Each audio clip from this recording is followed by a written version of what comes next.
মই আজি ইডলিৰ লগত খাব পৰা চাটনি এটা বনালোঁ। চাবচোন কেনেকৈ বনালোঁ।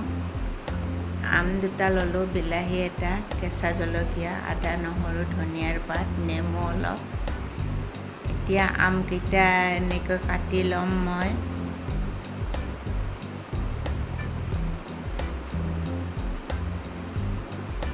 বিলাহীটো দুফাল কৰি ল'লোঁ। এতিয়া টাৱাখনত অলপ তেল গৰম কৰি ল'লোঁ।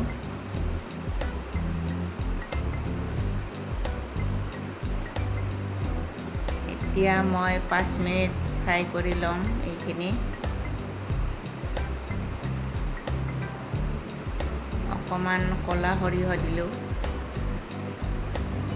খুব টেষ্টি হয় এই চাটনিখন।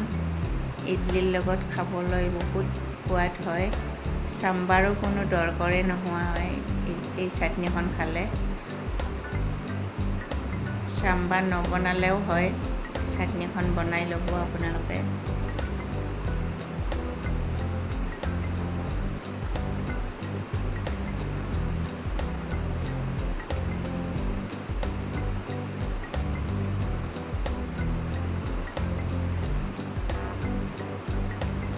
এয়া ফ্ৰাই কৰা হৈ গ'ল মোৰ। এতিয়া মই মিক্সিত গ্ৰাইণ্ড কৰি ল'ম এইখিনি। ইয়াত ধনিয়াৰ পাত কাটি দিলোঁ।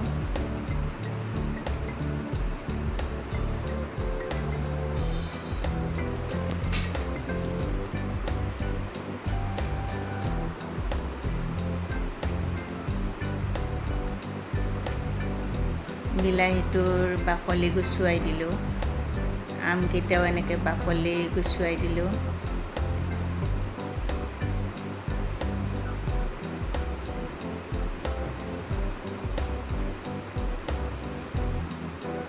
অকণমান নেমু চেপি দিলোঁ। নিমখ অলপ দিলোঁ। অলপমান চেনি দিলোঁ। এয়া চাটনি ৰেডি হৈ গ'ল। এই চাটনিখন ইমান টেষ্টি, বনাই চাবচোন।